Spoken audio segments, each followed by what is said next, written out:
नमस्कार साथियों, परिकथा में आपका स्वागत है।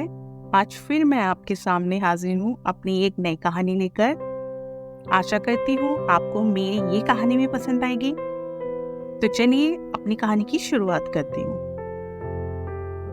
ये कहानी शुरू होती है एक पार्क से, जहाँ पर एक बेंच लगी होती है और इस कहानी का नायक जैक उस बेंच पर बैठा होता है और वहां के नजारे को देखकर खुशी महसूस करता है।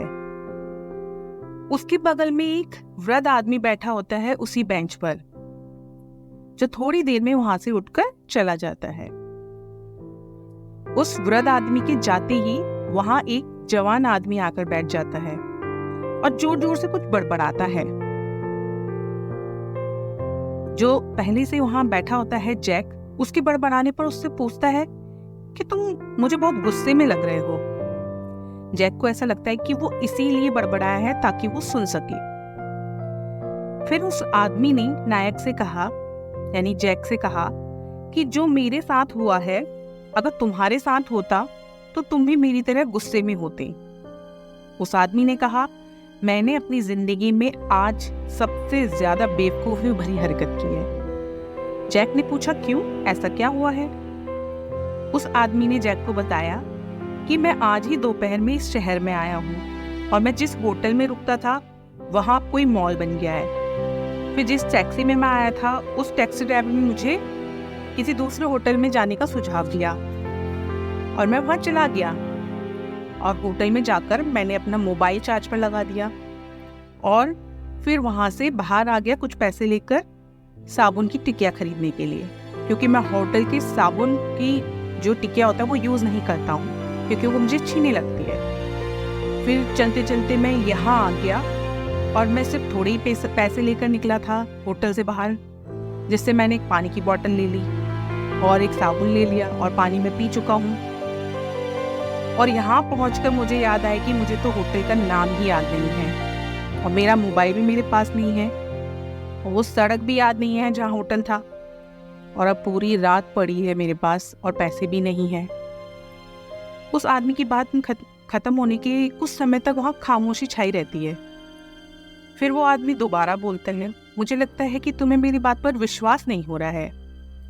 तो जैक कहता है, नहीं, ऐसी कोई बात नहीं है, मुझे तुम्हारी बातों पर विश्वास है। मेरे साथ भी एक बार ऐसा हुआ था जब मैं विदेश गया था, पर उस समय मेरे साथ एक और आदमी भी था और हमें ये भी याद था कि होटल किस नहर के किनारे है और हम उस नहर के किनारे चल चल कर होटल तक पहुंच गए। तो ऐसा नहीं कि मुझे तुम्हारी बात पर विश्वास नहीं है। तो फिर वो आदमी कहता है, अब जब तक कोई भला आदमी मेरी कहानी सुनकर मुझे कुछ रुपए उधार नहीं दे देता, तब तक मैं ऐसे ही परेशान रहूंगा और अपनी पूरी रात फुटपाथ पर बिताऊंगा। और मुझे खुशी है कि तुम्हें मेरी बात पर भरोसा है। ये बात उसने बहुत भावुकता से बोली। जैक ने कहा, ये बात तो सही है, पर तुम्हारी कहानी का एक कमजोर हिस्सा भी है कि तुम्हारे पास साबुन नहीं है। वो आदमी हड़बड़ाकर अपनी जेबों पर हाथ लगाता है और कहता है, शायद वो मुझसे कहीं खो गया। तो जैक कहता है कि आश्चर्य की बात है कि एक ही दिन में होटल और साबुन दोनों खो दिए तुमने, मतलब तुम्हें पता ही नहीं है। ये तुम्हारी लापरवाही का सबूत है। मुझे लगता है तुम बहुत लापरवाह इंसान हो। इससे पहले जैक और कुछ भी बोलता, वो आदमी वहां से उठकर चला जाता है। उसे जाते देखकर जैक मन में सोचता है कि उसकी साबुन वाली बात के कारण ही मुझे उस पर यकीन आया था और इसी छोटी सी बात के कारण वो फंस गया। मुझे पहले ऐसी मनगढ़ंत कहानी सुनाने से पहले उसको साबुन खरीद लेना चाहिए था ताकि मुझे उसकी बात पर यकीन हो जाता और मैं फंस जाता। जैक ये सोचता है और घर जाने के लिए उठता है तो तभी वो चौंक पड़ता है। बेंच के पास जमीन पर साबुन गिरा हुआ होता है और वो जो साबुन गिरा होता है, जैक सोचता है ये तभी गिरा होगा जब वो बड़बड़ाकर सीट पर बैठा था। तो उसके मन में विचार आता है और वो वहां से चल पड़ता है उस आदमी की तरफ जहां वो गया होता है।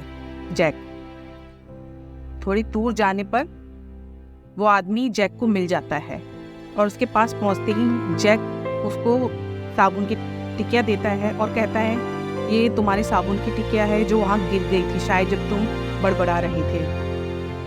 मैंने तुम्हारी बात पर भरोसा नहीं किया, इसके लिए मुझे माफ़ करो। लेकिन उस समय कुछ बातें तुम्हारे खिलाफ थी। लेकिन जब ये साबुन की टिकिया मुझे मिली, मुझे तुम पर भरोसा हो गया। मुझे तुम पर शक नहीं करना चाहिए था।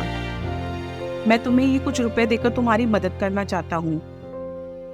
उस आदमी ने झिझकते हुए वो रुपए अपनी जेब में रख लिए। जैक ने उसे अपना कार्ड दिया और कहा, इसमें मेरा एड्रेस है, तुम इस हफ्ते में कभी भी आकर मेरे पैसे लौटा सकते हो। और मतलब ये साबुन की टिकिया ने तुम्हारी आज बहुत मदद करी है, वरना मैं तुम्हारे पे भरोसा नहीं करता।